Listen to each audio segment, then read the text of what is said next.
رزق کے سارے خزانے اللہ سبحانہ وتعالی کے پاس ہیں، اور اللہ سبحانہ وتعالی اپنی ساری مخلوق کو رزق دے رہا ہے اور ہر طرح کا رزق دے رہا ہے، اور پھر بھی اس کے خزانوں میں کمی نہیں واقع ہوتی. ایک حدیث قدسی میں آتا ہے، اللہ تعالیٰ فرماتے ہیں کہ اے تمام جن و انس، اولین و آخرین، اگر تم سب کے سب ایک چٹیل میدان میں، کھلے میدان میں اکٹھے ہو جاؤ اور پھر سب اپنی حاجات مجھ سے مانگو، اپنی ضروریات مجھ سے طلب کرو، اور میں تم سب کو وہ عطا کروں جو تمہیں چاہیے، تو بھی میرے خزانوں میں اتنی کمی بھی واقع نہیں ہوتی جتنی سوئی کو سمندر میں ڈالنے سے واقع ہوتی ہے. جہاں تک رزق کا تعلق ہے تو اس سلسلے میں یہ یاد رہے کہ رزق کا تنگ کرنا اور کشادہ کرنا یہ صرف اللہ سبحانہ وتعالیٰ کے ہاتھ میں ہے. وہ جس کو چاہتا ہے زیادہ دیتا ہے، جس کو چاہتا ہے کم دیتا ہے. قرآن مجید میں اللہ تعالیٰ فرماتے ہیں واللہ یرزق من یشاء بغیر حساب، اللہ جس کو چاہتا ہے بے حساب رزق عطا کرتا ہے. اور پھر اگر وہ کسی کو زیادہ نہیں دیتا، اس پر رزق تنگ کر دیتا ہے، تو بھی اس میں اس کی اپنی حکمت اور مصلحت کار فرما ہوتی ہے. بعض لوگوں کو رزق کی زیادتی نقصان دیتی ہے، اور بعض لوگوں کو رزق کی کمی فتنے اور مشکل میں ڈال دیتی ہے کہ ان کے ایمان جانے کا خطرہ ہوتا ہے. اسی طرح بعض کو رزق کی کشادگی اللہ کی یاد سے غافل کر دیتی ہے. یعنی انسان مختلف مزاج کے ہوتے ہیں، تو اللہ تعالیٰ چونکہ بندوں پر مہربان ہے، وہ جانتا ہے کہ کس بندے کے ساتھ اسے کیسا معاملہ کرنا ہے، کسے زیادہ دینا ہے اور کسے کم دینا ہے. اس لیے ہمارے معاملے میں اللہ تعالیٰ کا جو بھی فیصلہ ہو اسے بخوشی قبول کر لینا چاہیے، اور اس کے ساتھ ساتھ اس سے اچھی امید رکھنی چاہیے. رزق کے سلسلے میں یہ بات بھی یاد رہے کہ اگر کبھی رزق میں تنگی ہو رہی ہو تو ہو سکتا ہے کہ اس تنگی پر صبر کرنے کی وجہ سے انسان کے اتنے درجات بلند ہو جائیں کہ بہت بڑی بڑی نیکیاں بھی اس کے مقابلے میں ہیچ ہوں. پھر اسی طرح بعض اوقات انسان کے لیے ناشکری رزق کی تنگی کا ذریعہ بن جاتی ہے، تو اس سے بھی انسان کو پرہیز کرنا چاہیے. خواہ انسان کے پاس تھوڑا ہی ہو تو بھی اس پر اللہ تعالیٰ کا شکر ادا کرنا چاہیے، کیونکہ اللہ تعالیٰ کا وعدہ ہے لَإِن شَكَرْتُمْ لَأَزِيدَنَّكُمْ، اگر تم شکر ادا کرو گے تو میں تمہیں اور زیادہ عطا کروں گا. کیونکہ ہر انسان جس کے پاس جتنا بھی ہے وہ عموماً کمی کا رونا روتا رہتا ہے. اسی لیے ہمیں یہ سکھایا گیا ہے کہ رزق کے معاملے میں ہم یعنی دنیاوی معاملات میں اپنے سے نیچے والوں کو دیکھیں کہ ان کے پاس کیا ہے. تو انسان کے پاس جو کچھ بھی ہو، انسان اس پر راضی ہو سکتا ہے، مطمئن ہو سکتا ہے، خوش ہو سکتا ہے، اور اللہ تعالیٰ کا شکر گزار ہو سکتا ہے. اور یہ ہمیشہ یاد رکھے کہ اصل میں الرزاق تو اللہ تعالیٰ ہی ہے. اس لیے جب بھی رزق کے معاملے میں کسی بھی قسم کی کوئی مشکل ہو، اونچ نیچ ہو، تو فوراً اللہ تعالیٰ کی طرف انسان رجوع کرے اور اللہ تعالیٰ سے خوب خوب دعائیں کرے، کیونکہ وہ دعاؤں کا سننے والا ہے. لیکن بات یہ ہے کہ انسان جب اللہ سے مانگے تو پورے یقین کے ساتھ مانگے، امید رکھ کے مانگے، اور کسی بھی قسم کی مایوسی کا شکار نہ ہو، کیونکہ دعا ان تمام چیزوں میں فائدہ دیتی ہے جو نازل ہو چکی ہیں، اور ان میں بھی فائدہ دیتی ہے جو نازل نہیں ہوئی. یعنی وہ تمام مشکلات جو انسان پہ پڑ چکی ہیں یا آئندہ آنے والی ہیں، ان دونوں کے سلسلے میں دعا کرنا انسان کو فائدہ دیتا ہے. لیکن یہ یاد رہے کہ دعا کی قبولیت کے لیے انسان اپنی طرف سے بھرپور کوشش کرے، اور اس میں ایک کوشش یہ کہ جب اللہ سے مانگے تو پہلے اللہ سبحانہ وتعالیٰ کی تعریف کے کلمات کہے، تسبیحات پڑھے، اور پھر اس کے ساتھ ساتھ درود شریف پڑھے. کیونکہ نبی صلی اللہ علیہ وسلم نے فرمایا کوئی شخص اس طرح دعا نہ کرے کہ اے اللہ اگر تو چاہے تو مجھے روزی دے، بلکہ پختگی کے ساتھ سوال کرے، پورے عزم کے ساتھ سوال کرے، کیونکہ اللہ جو چاہتا ہے کرتا ہے اور اس پر کوئی جبر کرنے والا نہیں ہے. اور جب بندہ اللہ سے رزق مانگتا ہے تو اللہ تعالیٰ اس کو عطا کرتا ہے. نبی صلی اللہ علیہ وسلم نے فرمایا جب تم اللہم ارزقنی کہو گے تو اللہ تعالیٰ فرمائے گا میں نے رزق دینے کا فیصلہ کر لیا. یعنی جب تم کہو گے کہ اللہ مجھے رزق دے تو اللہ تعالیٰ تمہیں جواب دے گا کہ ہاں میں تمہیں رزق دوں گا. اس لیے اس حوالے سے مکمل طور پر اللہ سبحانہ و تعالیٰ پر بھروسہ کرنا چاہیے، اللہ تعالیٰ کا تقوی کرنا چاہیے، یعنی اللہ تعالیٰ سے ڈرتے رہنا چاہیے، اور رزق کی تلاش میں حرام راستے اختیار نہیں کرنے چاہیے، کیونکہ اللہ سبحانہ وتعالیٰ کا وعدہ ہے وَمَن يَتَّقِ اللَّهَ يَجْعَل لَّهُ مَخْرَجًا وَيَرْزُقْهُ مِنْ حَيْثُ لَا يَحْتَسِبُ، جو اللہ کا تقوی اختیار کرے گا اللہ تعالیٰ اس کے لیے مشکل سے نکلنے کی کوئی راہ ضرور بنا دے گا، اور اس کو وہاں سے رزق عطا کرے گا جہاں سے وہ سوچتا بھی نہیں ہوگا، یعنی اس کا وہم و گمان بھی نہیں ہوگا، اس کا خیال بھی نہیں ہوگا۔ اللہ تعالیٰ غیب سے ایسے اسباب پیدا کر دے گا جن کے بارے میں انسان نے کبھی سوچا نہ ہوگا، لیکن شرط یہ ہے کہ جب انسان کے اوپر آزمائش کا وقت ہو تو اس وقت وہ اللہ تعالیٰ سے حلال ہی کو طلب کرتا رہے اور پریشان ہو کر حرام راستے اختیار نہ کرے۔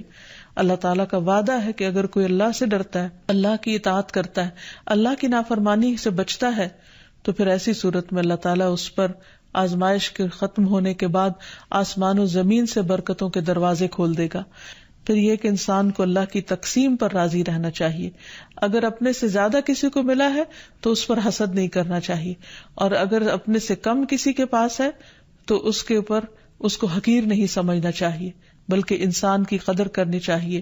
اور ہمیشہ یہ سوچنا چاہیے کہ اس کو مجھ سے زیادہ دینے والے کو بھی دینے والا رب ہے، مجھے بھی میرے رب نے ہی دیا ہے، اور جس کے پاس کم ہے اس کا بھی مالک وہی ہے۔ اور یہ بھی انسان یاد رکھے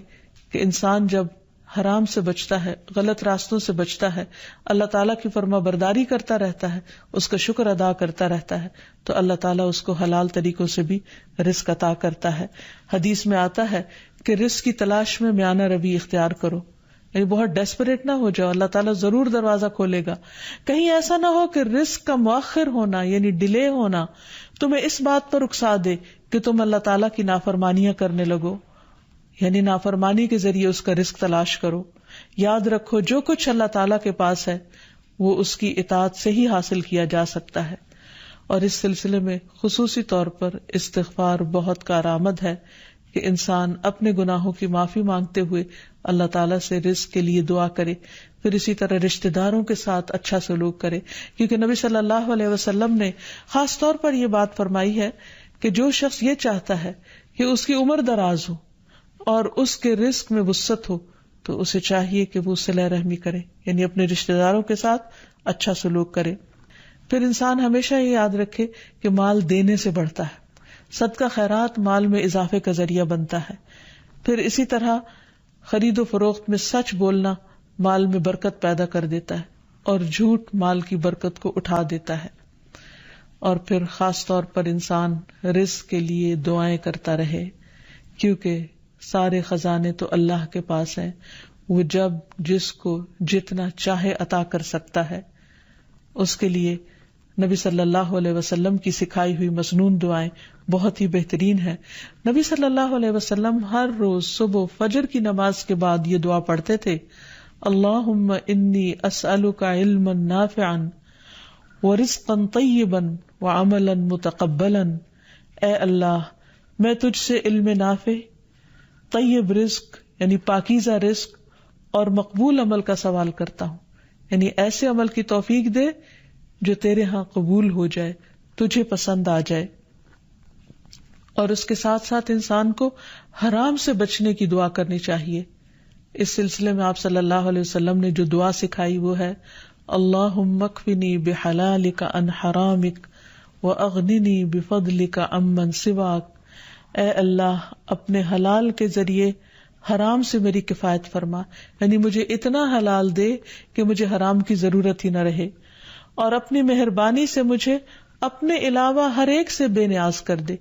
یعنی مجھے انسانوں کا محتاج نہ کر، کسی اور کا محتاج نہ کر، صرف اپنے خزانوں سے عطا فرما۔